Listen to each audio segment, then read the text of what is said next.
number of different recordings, and you will have to answer questions on what you hear. There will be time for you to read the instructions and questions, and you will have a chance to check your work. All the recordings will be played once only. The test is in 4 sections. At the end of the test, you will be given 10 minutes to transfer your answers to an answer sheet. Now turn to Section 1.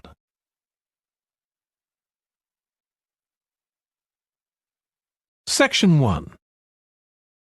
You will hear a phone conversation between Alex, an employee at a company called JPNW, and Martha, who wants to work as a trainee at the company. First, you have some time to look at questions 1 to 7.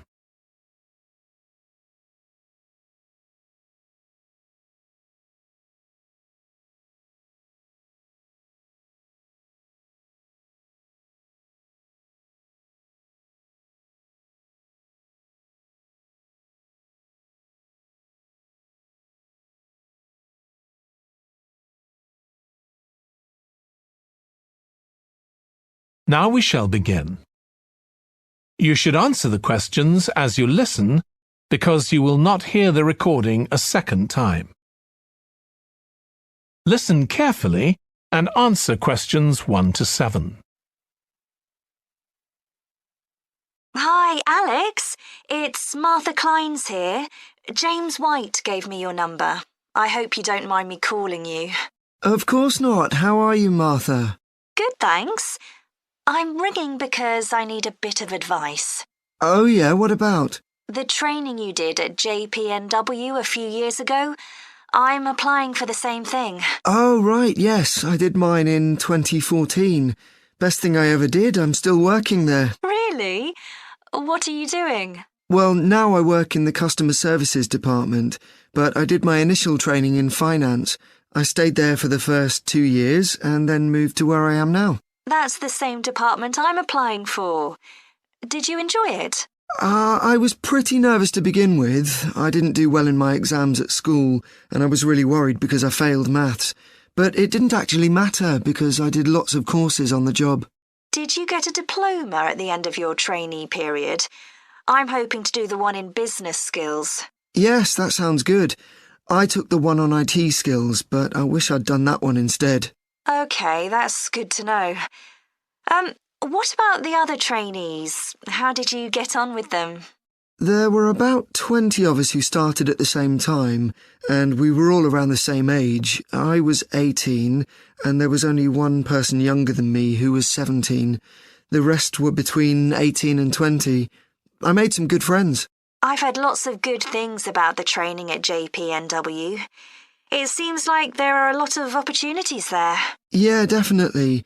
Because of its size, you can work in loads of different areas within the organisation. What about pay? I know you get a lower minimum wage than regular employees. That's right, which isn't great. But you get the same number of days holiday as everyone else, and the pay goes up massively if they offer you a job at the end of the training period. Yeah, but I'm not doing it for the money. It's the experience I think will be really useful. Everyone says by the end of the year you gained so much confidence. You're right, that's the most useful part about it. There's a lot of variety too. You're given lots of different things to do. I enjoyed it all. I didn't even mind the studying. Do you have to spend any time in college? Yes, 1 day each month. So you get lots of support from both your tutor and your manager. That's good. And the company is easy to get to, isn't it? Yes, it's very close to the train station, so the location's a real advantage. Before you hear the rest of the phone conversation, you have some time to look at questions 8 to 10.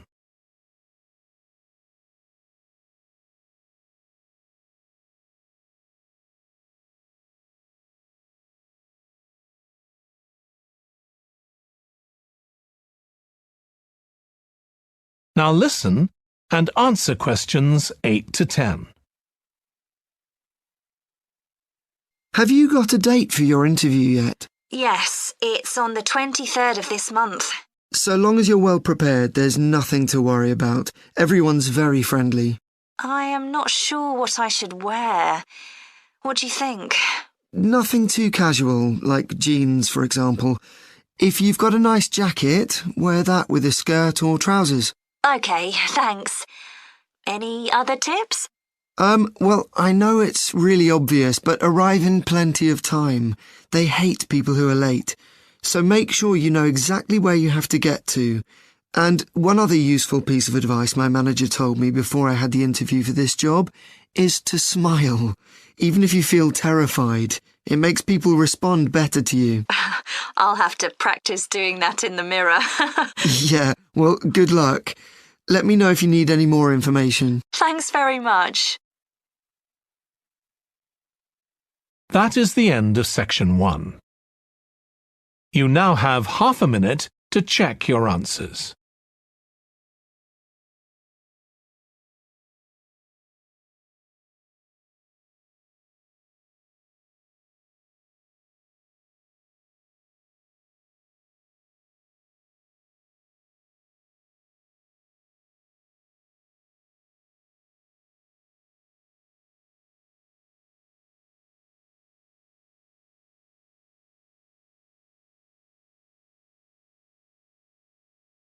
Now turn to section 2.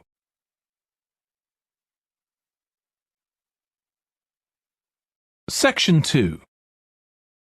You will hear a woman called Annie, who works at the Snow Centre in New Zealand, welcoming a group of visitors to the centre.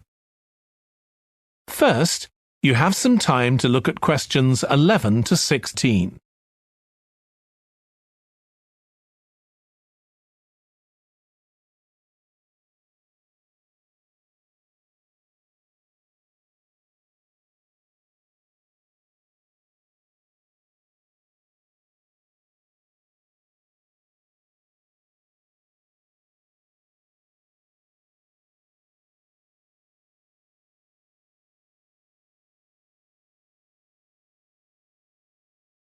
Now listen carefully and answer questions 11 to 16.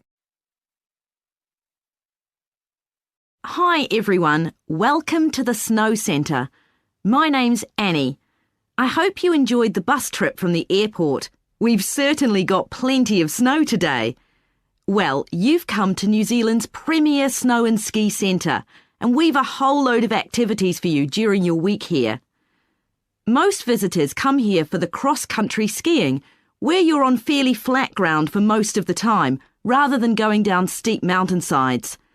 There are marked trails, but you can also leave these and go off on your own, and that's an experience not to be missed. You can go at your own speed. It's great aerobic exercise if you really push yourself. Or, if you prefer, you can just glide gently along and enjoy the beautiful scenery. This afternoon, you'll be going on a dog sled trip. You may have seen our dogs on TV recently racing in the Winter Sled Festival. If you want, you can have your own team for the afternoon and learn how to drive them, following behind our leader on the trail. Or if you'd prefer, you can just sit back in the sled and enjoy the ride as a passenger. At the weekend, we have the team relay event, and you're all welcome to join in. We have a local school coming along, and a lot of the teachers are taking part too. Participation rather than winning is the main focus, and there's a medal for everyone who takes part. Participants are in teams of 2 to 4, and each team must complete 4 laps of the course. For your final expedition, you'll head off to Mount Frenna wearing a pair of special snowshoes which allow you to walk on top of the snow. This is an area where miners once searched for gold, though there are very few traces of their work left now. When the snow melts in summer, the mountain slopes are carpeted in flowers and plants.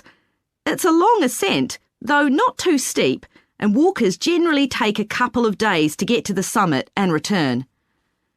You'll spend the night in our hut halfway up the mountain. That's included in your package for the stay. It's got cooking facilities, firewood and water for drinking. For washing, we recommend you use melted snow, though, to conserve supplies. We can take your luggage up on our snowmobile for you for just $10 a person. The hut has cooking facilities, so you can make a hot meal in the evening and morning, but you need to take your own food. The weather on Mount Frenna can be very stormy. In that case, stay in the hut. Generally, the storms don't last long. Don't stress about getting back here to the centre in time to catch the airport bus. They'll probably not be running anyway. We do have an emergency locator beacon in the hut, but only use that if it's a real emergency, like if someone's ill or injured. Before you hear the rest of the talk, you have some time to look at questions 17 to 20.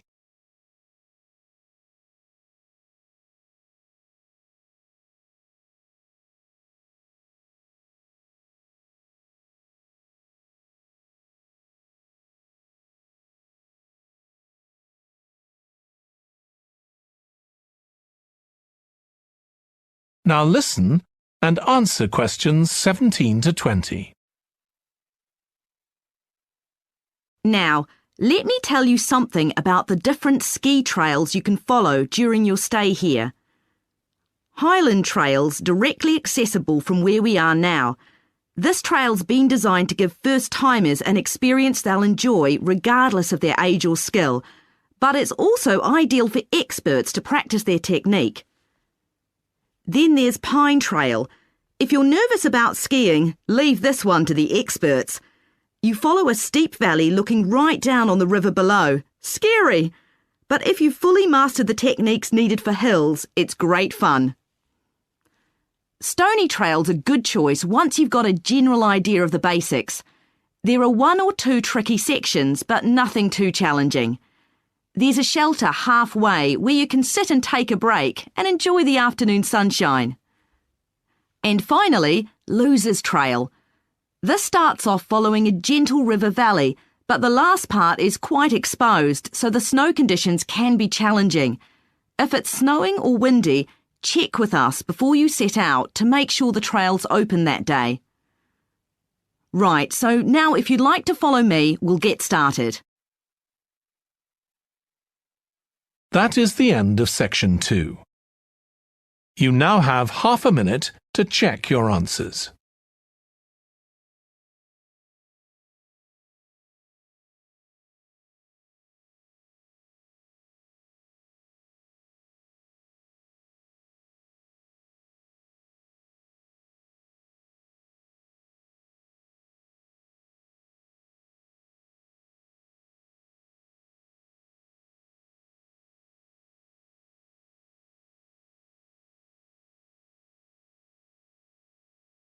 Now turn to section 3.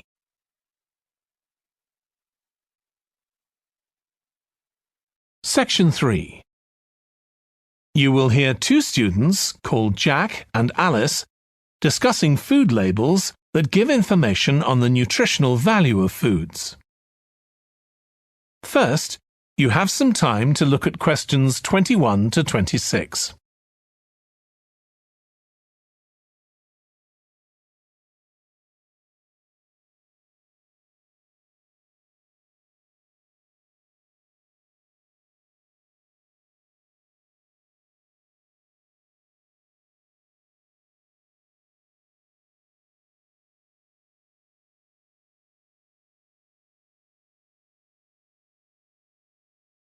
Now listen carefully and answer questions 21 to 26. I still got loads to do for our report on nutritional food labels. Me too. What did you learn from doing the project about your own shopping habits? Well, I've always had to check labels for traces of peanuts in everything I eat because of my allergy. But beyond that, I've never really been concerned enough to check how healthy a product is. This project has actually taught me to read the labels much more carefully. I tended to believe claims on packaging, like low in fat. But I now realise that the healthy yoghurt I've bought for years is full of sugar, and that it's actually quite high in calories. Ready meals are the worst. Comparing the labels on supermarket pizzas was a real eye-opener. Did you have any idea how many calories they contain? I was amazed. Yes, because unless you read the label really carefully, you wouldn't know that the nutritional values given are for half a pizza. When most people eat the whole pizza. Not exactly transparent, is it? Not at all. But I expect it won't stop you from buying pizza. Probably not, no. I thought comparing the different labelling systems used by food manufacturers was interesting. I think the kind of labelling system used makes a big difference. Which one did you prefer? I liked the traditional daily value system best, the one which tells you what proportion of your required daily intake of each ingredient the product contains. I'm not sure it's the easiest for people to use, but at least you get the full story. I like to know all the ingredients in a product, not just how much fat, salt and sugar they contain. But it's good supermarkets have been making an effort to provide reliable information for customers. Yes, there just needs to be more consistency between labelling systems used by different supermarkets, in terms of portion sizes, etc. The labels on the different brands of chicken flavour crisps were quite revealing too, weren't they? Yeah.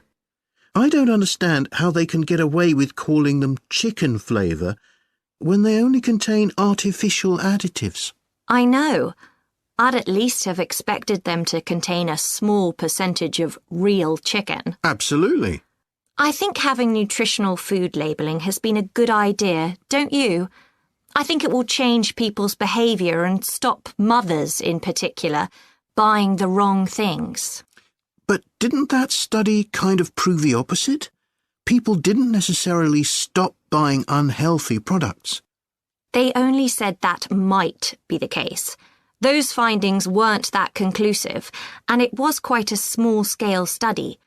I think more research has to be done. Yes, I think you're probably right.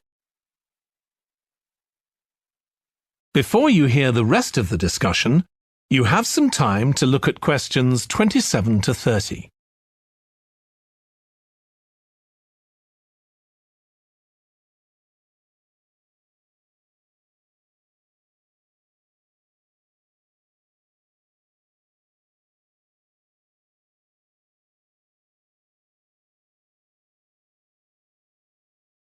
Now listen and answer questions 27 to 30. What do you think of the traffic light system? I think supermarkets like the idea of having a colour-coded system, red, orange or green, for levels of fat, sugar and salt in a product. But it's not been adopted universally, and not on all products. Why do you suppose that is? Pressure from the food manufacturers.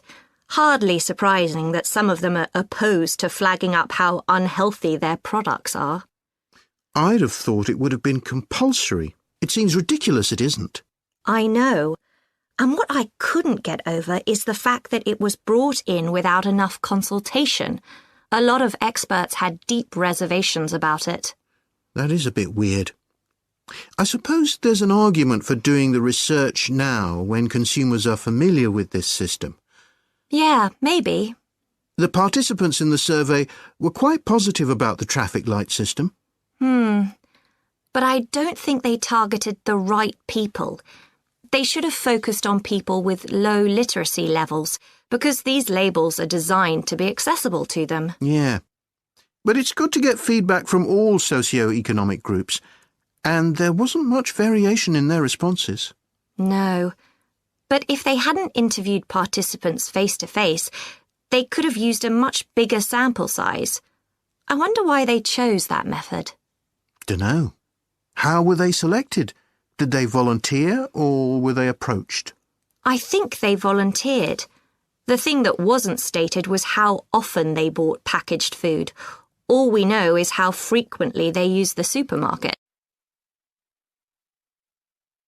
That is the end of section 3. You now have half a minute to check your answers.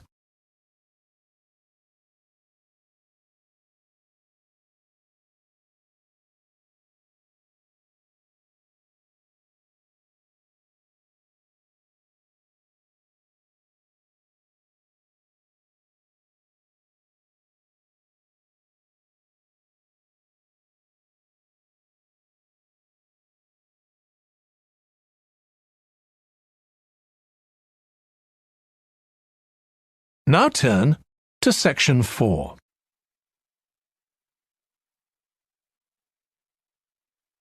Section 4. You will hear part of a presentation by a history student about the history of coffee. First, you have some time to look at questions 31 to 40.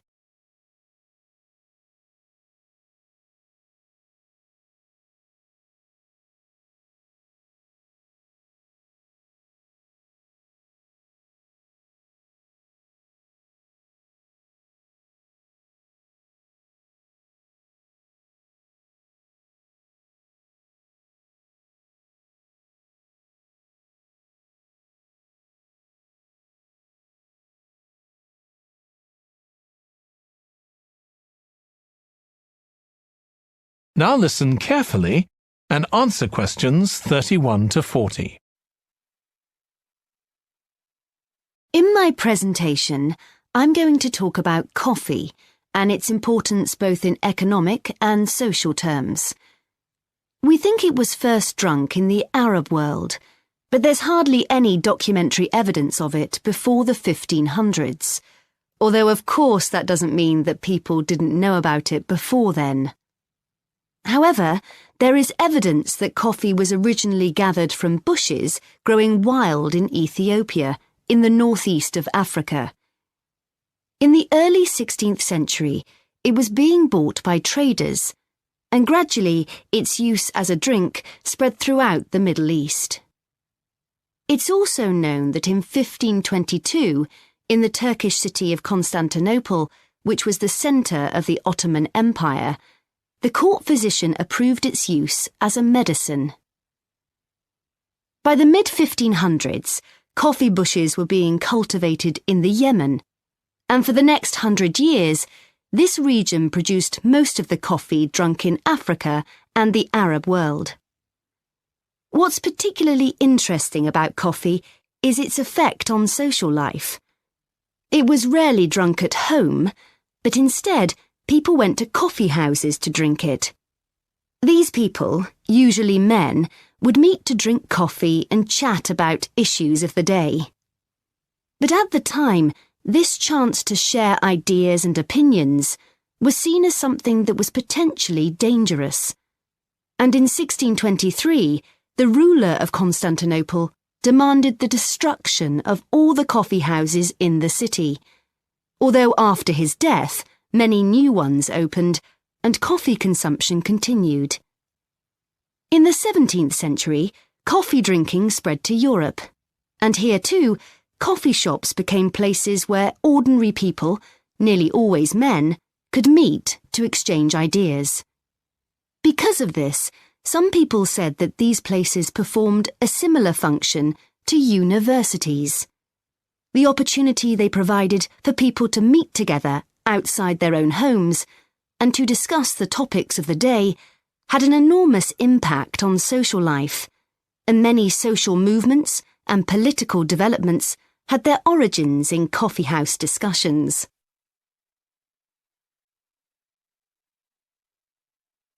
In the late 1600s, the Yemeni monopoly on coffee production broke down, and coffee production started to spread around the world, helped by European colonization. Europeans set up coffee plantations in Indonesia and the Caribbean, and production of coffee in the colonies skyrocketed. Different types of coffee were produced in different areas, and it's interesting that the names given to these different types, like mocha or Java coffee, were often taken from the port they were shipped to Europe from.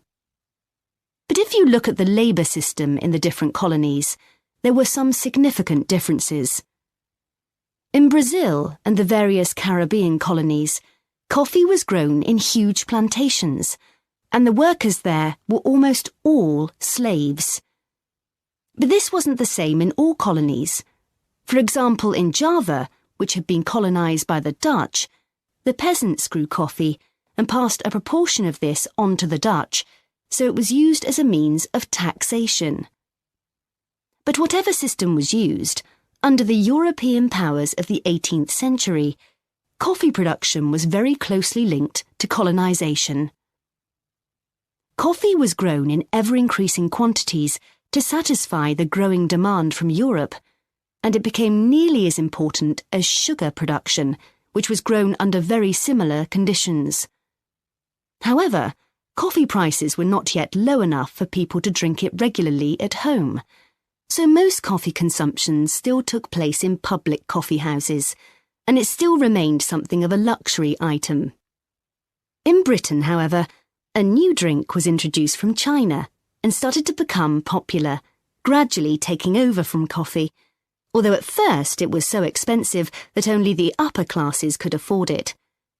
This was tea, and by the late 1700s it was being widely drunk. However, when the USA gained independence from Britain in 1776, they identified this drink with Britain, and coffee remained the preferred drink in the USA, as it still is today. So, by the early 19th century, coffee was already being widely produced and consumed. But during this century, production boomed, and coffee prices started to fall. This was partly because new types of transportation had been developed, which were cheaper and more efficient. So now, working people could afford to buy coffee. It wasn't just a drink for the middle classes. And this was at a time when large parts of Europe were starting to work in industries. And sometimes this meant their work didn't stop when it got dark. They might have to continue throughout the night. So the use of coffee as a stimulant became important. It wasn't just a drink people drank in the morning for breakfast. There were also changes in cultivation. That is the end of section 4. You now have half a minute to check your answers.